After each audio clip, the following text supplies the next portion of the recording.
Dios te bendiga. El libro que vamos a estudiar en esta oportunidad es el libro de Filipenses.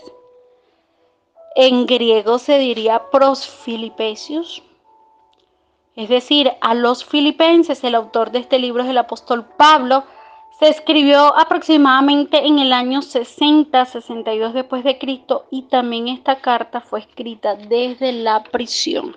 Es decir, el apóstol Pablo estaba encarcelado para el momento que escribió este libro. El lenguaje que utilizó es el lenguaje griego, y el tema central de este libro es que la vida cristiana sea una experiencia gozosa y con mayor razón en la unidad que los creyentes experimentan en comunidad. Filipenses es la carta personal de agradecimiento de Pablo a los creyentes de la ciudad de Filipos en Macedonia por su ayuda en su hora de necesidad, y repetidamente Pablo comunica lo que es un pensamiento central: solo en Cristo podemos experimentar verdadera unidad y gozo. Pablo hizo hincapié en la unidad porque los creyentes en la iglesia de Filipos provenían de trasfondos muy diversos y a veces estaban en conflicto, lo cual estorbaba la labor de proclamar la nueva vida en Cristo. Por ello, Pablo exhorta en esta carta, los exhorta, y también es una carta que está llena de afecto, ¿sabes? De agradecimiento, de cariño. Es una epístola que nace de un corazón agradecido por una ofrenda recibida de sus hijos en la fe. Este libro, cuando lo vamos leyendo, nos vamos a dar cuenta que contiene profundas verdades teológicas. A esto debemos unirle las continuas exhortaciones y enseñanzas orientadas a una vida cristiana consecuente, que hacen del escrito un elemento imprescindible para establecer las bases de la ética cristiana en toda la dispensación de la Iglesia sin limitación, y en la búsqueda continua en que el mundo está empeñado para conseguir la paz, tanto en el orden social como en el individual. Déjame decirte que esta carta de Filipenses nos ofrece desde la perspectiva divina, desde el conocimiento del Señor, el único modo de vivir la experiencia de la paz mediante una correcta relación con Dios. Y es allí donde la mayoría de las personas fallan. Quieren buscar la paz donde no la hay.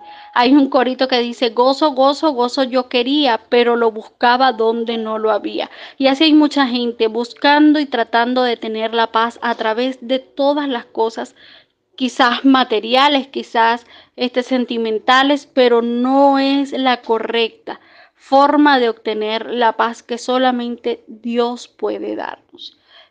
Como les dije, pues Pablo escribió esta carta desde la prisión, y es una carta que está dirigida a los creyentes de la comunidad de Filipos, ciudad a la que había llegado Pablo en respuesta a una visión. Una vez que está allí en Filipos, Pablo funda lo que es la primera comunidad cristiana de Europa, y era el núcleo inicial de la comunidad. Probablemente estuvo formado por mujeres, entre las que destacó una mujer llamada Lidia. Cuando usted lea esta epístola, esta carta, usted se va a dar cuenta quién fue esa mujer.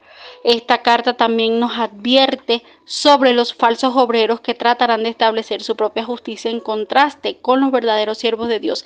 Y es importante, por eso a veces cuando nosotros nos metemos, por decir, navegamos en las plataformas digitales y podemos encontrar, sea en el Facebook, sea en otra red social, personas que dicen ser cristianos, pero usted lo ve con un comportamiento o haciendo cosas que no están correctas, que no están bien.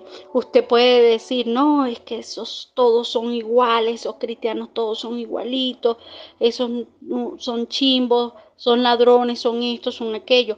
Pero resulta y acontece que como usted no lee la palabra, usted no puede darse cuenta lo que Pablo o Dios a través del apóstol Pablo nos está advirtiendo en cada uno de los libros que están aquí escritos y que conforman lo que es la Biblia, que es que iban a haber falsos obreros, pero usted no los puede discernir, usted no los puede clasificar, sino que a todos los meten en el mismo saco.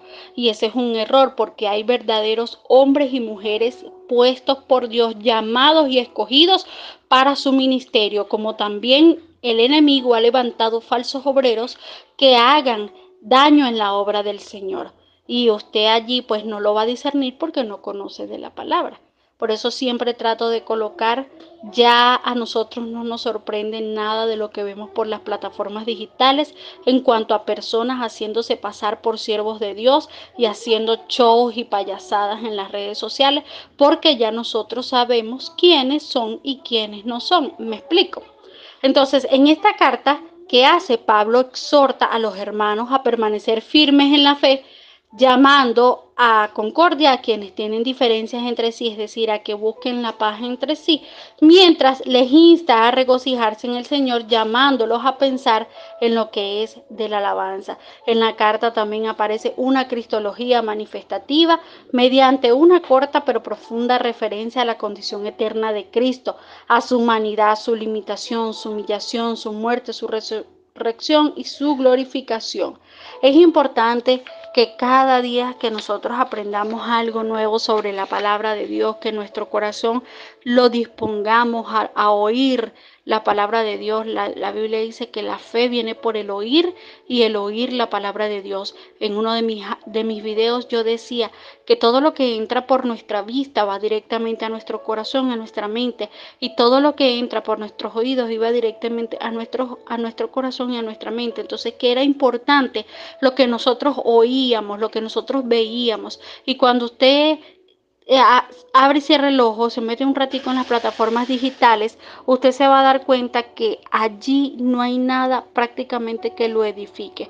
Por eso, una vez más, yo lo invito a leer la palabra del Señor. Todos los días el Señor tiene algo para usted. Yo no he oído la voz de Dios, claro que sí. Empieza a leer la palabra del Señor y usted verá cómo Dios le va a hablar. Muchísimo, hay bastante palabra de Dios todos los días. La estructura de este libro comienza con el saludo y una expresión de afecto del apóstol Pablo, luego hace referencia a su encarcelamiento y explica el beneficio que éste había facilitado para la predicación del evangelio. Es decir, él decía, bueno, yo estoy preso, pero la palabra no está presa, y todo esto que me ha pasado ha redundado para que el evangelio se haga patente entre todos. Y además hace una exhortación a vivir como es digno del evangelio y menciona a sus asociados. También hace algunas advertencias y concluye con la despedida. Espero que cada uno de estos libros, este es el 8º libro después de los 4 evangelios, y son 27 en total que tiene el Nuevo Testamento. Espero que cada uno de ellos llegue a tu vida y dé ese fruto que el Señor quiere que dé a 30, 60 y a 100 por uno en tu vida. Que Dios te bendiga.